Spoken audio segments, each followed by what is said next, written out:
Hey guys, Summber here. So, this is Destiny 2. I heard a lot of good things about this game and been somewhat interested in trying this game out in the past. But for some reason I always forgot to give this game a go. I think it was mainly due to me not being that much into FPS games or looter shooters. But I decided to give this game a try, mainly because it's one of the most popular shooter RPGs out there. Before we get started, there are a few things I want to point out first. This video is a first impression video and not a review of the actual game. The purpose of these casual first impression videos is to approach the game from the perspective of an average Joe. Someone who works from 8 AM to 5 PM. Oh, a parking ticket! I was home 5 minutes! Oh, how could this day get any worse? Oh my God.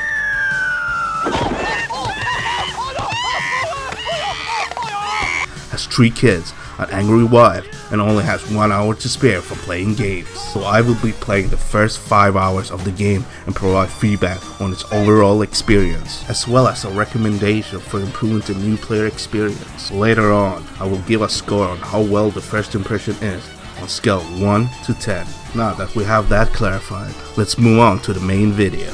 So, the game has 3 classes that you can pick between, which are Titan class, which seems to be the tanky one out of the bunch.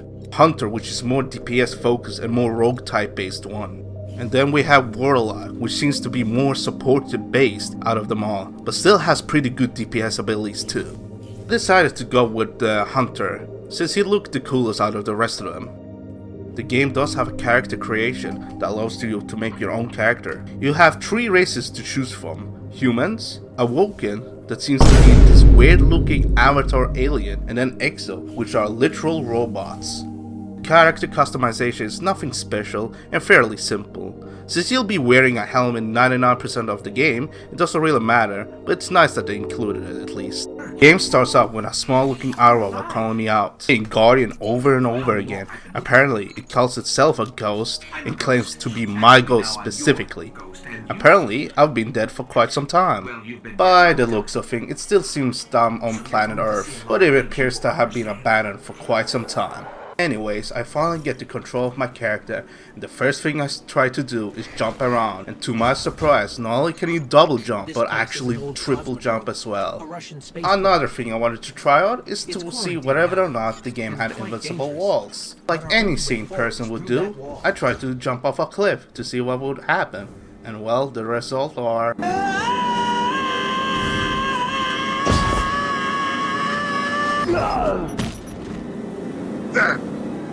Later on, messed around with the movement and such, and did some light parkour, and to my surprise, you can actually vault towards objects and such. So there is definitely platforming potential with this game, and this does get built upon later on the later section of the game.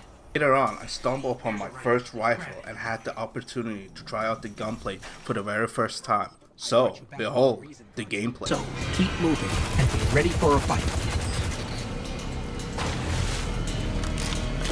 I must say, the gameplay and overall mechanics feels pretty good and modern. I really don't have anything negative to say about it. It's quite decent and straightforward. The game also does a commendable job teaching you how to use your class and its abilities. I also find it interesting that certain weapons in the game have infinite amount of ammo. This means running out of ammo won't be an issue, which is a good thing since you tend to run out of ammo a lot in these shooter games. It's worth noting that this feature applies only to certain weapons, and not all of them, most likely for balancing purpose. Later on, I come across a chest that rewards me with a shotgun. Unlike the rifle, the shotgun seems to have an ammo count, and I can only carry a limited amount of ammo for it. The game later on teaches me about my special ultimate ability, which lets me summon a fiery revolver that deals a massive amount of damage. This ability has limited numbers of shots and is activated manually. Make sure to use up all the shots before the timer runs out. Later on, I finally exit the cave. Surprisingly, only around 8 minutes into the game, I encountered the first boss battle. As I started to open fire upon the boss, I noticed that my shot did almost no damage to it, even though I was aiming for its head. This made me worry about the boss might require a group of people to defeat it. However, as I dodged away from its attack, I decided to target its leg instead. To my surprise, I started to deal a hefty amount of critical damage, dealing almost up to 1000 damage per hit. While I was shooting its leg and destroying its leg armor, all of a sudden it got staggered and started opening up its head armor. Fortunately, I was too busy dealing with other smaller mobs to take advantage of this situation. During the fight, I was unaware that the laser beam had such a massive AoE, and it ended up one-shotting me. It appears that death have very little consequences when playing the game, especially in the open world section of the map. You're able to respawn fairly close to the boss. The second time I staggered the boss, I had the opportunity to attack its head's weak point. Notice a significant increase in damage, dealing upwards to 2000 damage per shot with my assault rifle. It's only a matter of time if I took down the boss.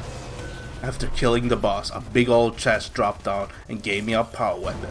It functioned as a heavy machine gun, dealing quite the punch, way more than any of my other weapons. Downside was it used a limited ammo type rather than your standard unlimited ammo you had on your standard rifle.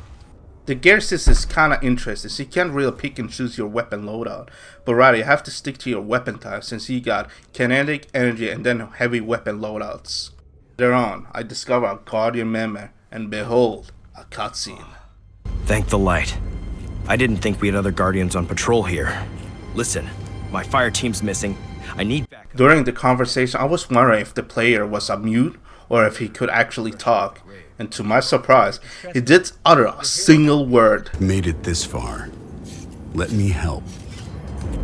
I get it. This is the only time you'll see my character ever talk throughout the rest of the game that I've played. A few minutes later, I noticed there was some bike nearby with a bike looking icon. To my surprise, you can actually ride them and even fire them, reminding me the vehicle system from the Halo games. It shouldn't be surprising considering that this game was also made by the same developers who worked on the Halo games.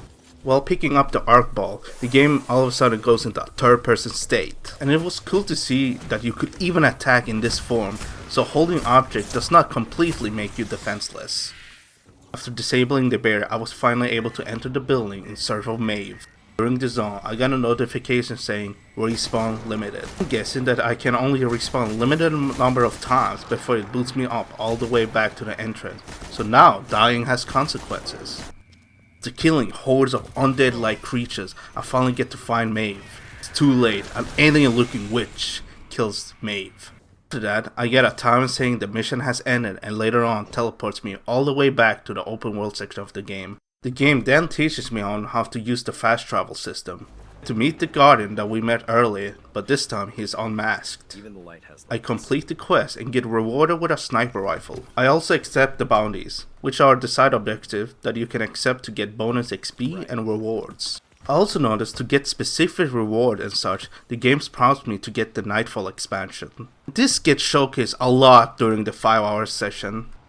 After accepting these quests, I noticed there was an event nearby which I joined in. It seems that the game has random events that any player can participate in. I think it's a pretty good and decent design that allows players to come together and make the world feel more alive. Later on, the game asks me to meditate in certain location in order to find my light. When I meditate, I do get this passive bonus for around a minute that greatly increases my cooldown for my abilities. After meditating in all these locations, I get rewarded with an item called Solar of Combustion, which is a solar fragment item. When you first equip these aspect items, they provide you with a variety of benefits. For example, Gunpowder Gamble grants me a passive effect where each time I defeat an enemy with a solar ability, I build up an improvised solar explosives. In this game, solar explosive refers as fire damage over time. Additionally, I have 2 sloth fragments that I can use to equip various passive items. For my example, I equipped Ember of Combustion, which causes the final blow of Solar Super to ignite enemies and create fire spikes. It also grants me additional 10 strength.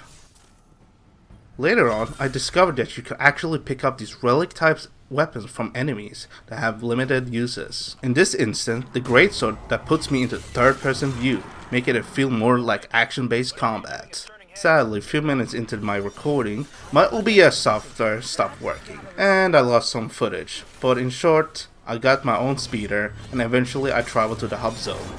There I went around talking to different NPCs, one of them being Commander Zavala. Interestingly, his voice actor sounds a bit familiar. It's none other than Lance Reddick, who plays as Blade Albert Wesker in the well-acclaimed Netflix series Resident Evil. That still haunts me till this very day. But in reality, most of us will know him as Sharon from the John Wick series. After talking to Akora Ray, I learned new abilities for my class that I could replace my current abilities with. Also possible to buy new abilities from her, which was a neat feature. Later on, the game introduces me to Season System and Season Pass. There were two different Season Passes available. The paid one offered much better rewards. The first reward in the paid pass was a high-tier weapon. Moving on to my next mission, I decided to try out the new melee weapon I obtained from an earlier quest. To my surprise, the melee weapon has limited uses, at least the one I had. I was wondering if it was possible to obtain a melee weapon that had unlimited uses as well. Skipping ahead a bit, I encountered the Nevada boss. It's your typical tanky boss who summons a never-ending horde of enemy while teleporting around when she takes too much damage. Additionally, she started to summon these self-exploding enemies that would explode near you upon being killed. These explosives were quite dangerous and could potentially one-shot you. Salvaging my excess gear and clearing up my inventory space, a cinematic played, providing a small amount of lore to catch me up with the game's current plot. However, instead of clarifying things, it left me more confused. Upon returning to the base, I achieved rank 2, which required meditating at the tree to advance. However, at this point the game's menu system became increasingly more confusing and I found myself unsure what to do next. Feeling a bit overwhelmed, I decided to take a break for the day. The next day when I started up the game, I was immediately thrown into this cinematic cutscene showcasing these epic ship battles. While visually impressive, these cutscenes only added to my confusion. I couldn't understand the context on what the hell was happening, although to my surprise, my character was hanging from an enemy battleship during the cutscene. Felt like I missed out on a lot of important information for no apparent reason. The game then transitioned me into a mission indicated that I was infiltrating an enemy ship. Inside the ship, I encountered numerous locked doors requiring a keycard to open up. To obtain these keycards, I had to defeat a specific enemies in order to obtain these keys, adding a new twist to the mission compared to the other missions that I played so far.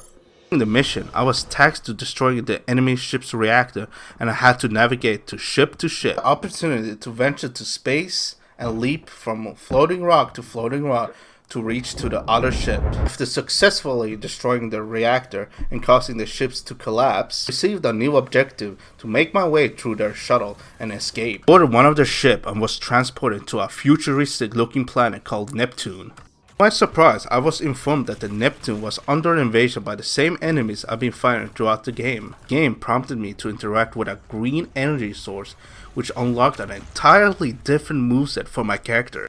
I must say, the new moveset was incredibly enjoyable to use, reminiscent of Spider-Man, allowing me to grapple enemies towards me and swing around mid-air.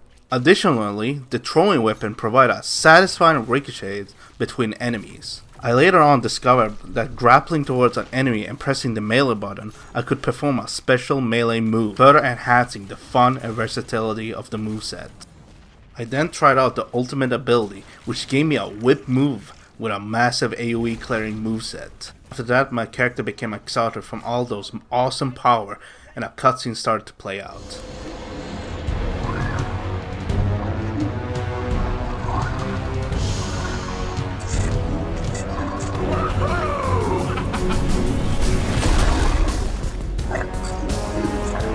Welcome to Neo Muna.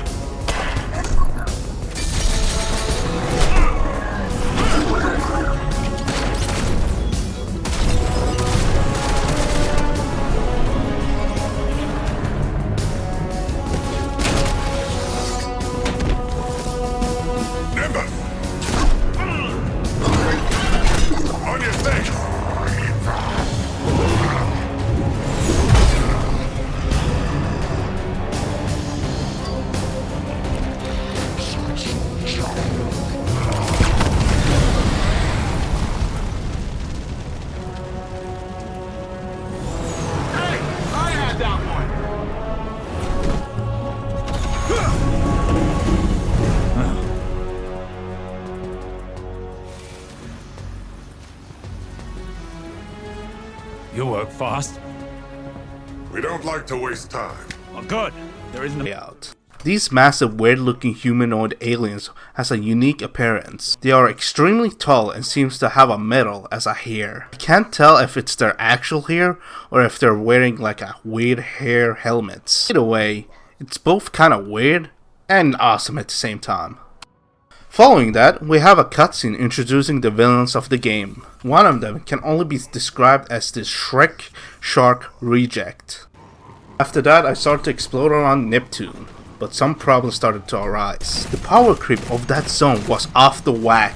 I was dealing next to no damage to the normal mobs. And oh boy, don't even get me started with the event boss.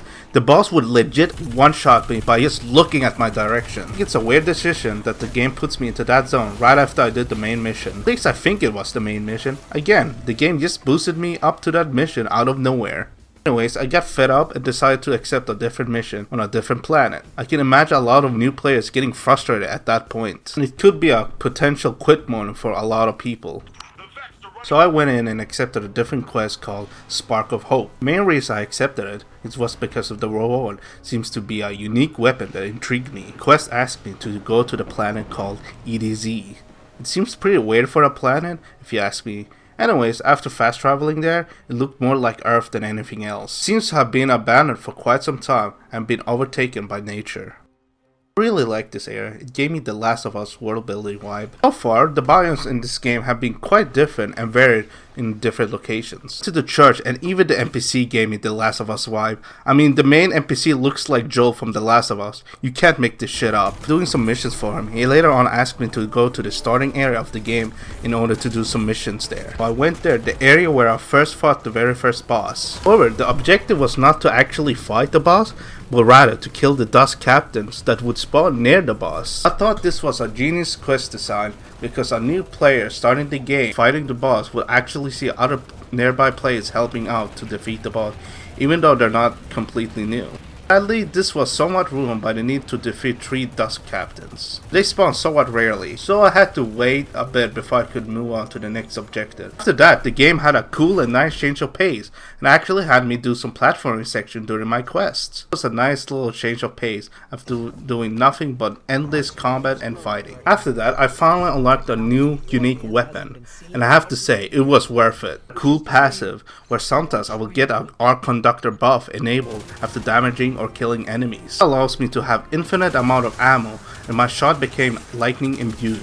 Them do an AoE attack with chain lightning bouncing around enemies. It's really powerful and adds dynamic element to my combat. I then returned to the sub base to complete my mission, and I finally unlocked a new subclass called Arc Strider. This subclass is focused on lightning abilities and it comes with a completely different moveset. I can also swap back to my old class if I want to. I made some changes to my class moveset, primarily switching my start and triple jump to blink because it looks badass in the photo and I thought it would be a good mobility movement. My start and fire throwing knives was replaced with a big hitting lightning punches. My ultimate ability transformed me into an inner Raiden from Mortal Kombat, wielding a bow staff infused with lightning to defeat my enemies. I had to say this subclass was both really dynamic and exciting to use. Fast forward a bit, I then accepted an instant mission with 2 other random players. We navigated from a forest to an alien pyramid base where we fought a floating eye boss. Only way to damage it through its exposed eye when opening up for an attack. Afterwards, we faced the main boss of the level, Warden Vincius. I apologize if I mispronounced the name. This boss was a real challenge to deal with. He was surrounded by a multitude of enemies, and when his quota of health bar was depleted, he raised a protective shield around him and started spawning poison anomalies across the map. Only safely was through a small bubbles where we had to stay in while we were bombarded by enemies and deploy powerful grenade beams. It was hectic and an intense fight. One way to take down these anomalies was to shoot these taken anomalies enemies that would drop a tiny ball that we were supposed to use to throw at the boss. Of course, at no point does the game even tell you about that cryptic crap, and all the objectives say is to concentrate the taken essence. It took me and 2 other players around 5 to 8 minutes to figure it out before we were able to take the boss shield down and finally be able to deal damage against the boss. We were finally able to defeat the boss and free the prisoners. And then a cutscene played out. Hey, Guardian. Thanks for your help back there. Just need to clear out this...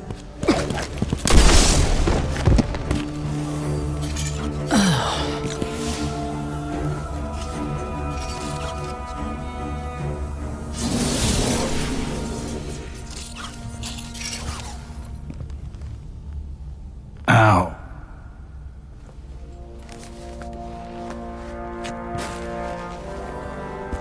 Nice shot. Right through the heart. Thanks.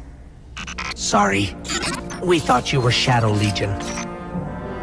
Easy mistake. I'm just so beefy. And at that point, I thought it was the perfect way to end the video and move over to discussing the pros and cons of the game. Now following to the pros and cons of the game, I'll start off with the pros. During the 5 hours of play, I thought the gunplay was pretty satisfying and fun to play through. It was a combination of both Halo or Warframe combat system, and the abilities were enjoyable to use. I really like the world aspect of the game with its different biomes to explore. The game takes you to a variety of planets with a unique landscape ranging from a dense forest to a futuristic cyberpunk cities and even space environments. The audio quality of this game is pretty good, including the game's soundtrack, weapon and ability sound, and a stellar voice acting for well-known voice actors. Due to the game being released for almost half a decade now, it features a lot of content to explore and experience. The user interface is pretty clean and doesn't get in the way of the gameplay or distracts me. The only minor annoyance is the occasional hint popping up, but other than that, it was fine. So far, I haven't seen anything too heavily pay to win when looking at the in-game store. However, I haven't dwelled that deep into the game, so take this with a grain of salt. Graphics have aged pretty well for a half-decade-old game. It still looks decent without any noticeable deterioration. The game runs very smoothly on my system, maintaining over 100 FPS at all times. I did not encounter any lag, stutter, or performance issue throughout my gameplay experience. Now moving over to the cons of the game. The game's story can be extremely confusing for newcomers, and I had no clue what the hell half of the stuff was happening. Destiny 2 is a heavily instanced game, meaning every time you enter a mission or a story mission, you can expect to go through a loading screen and such. I can imagine a lot of people getting a bit confused when navigating through those menus at the beginning. The game does try to teach the player how to navigate through the menu from the start. It can be somewhat confusing at the end of the first arc, leaving you feeling a bit lost about what to do next. There's a lot of season pack and locked content behind a paywall. If you truly want to experience the rest of the game, the free-to-play version of Destiny 2 is mostly just a trial version of the game. Overall, so far, the first 5 hours of the game has been pretty fun and enjoyable. I could see myself returning and play this game every now and then. New player experience hasn't been too harsh, and the game has had a pretty decent pace so far, making the time spent worthwhile with a fair progression.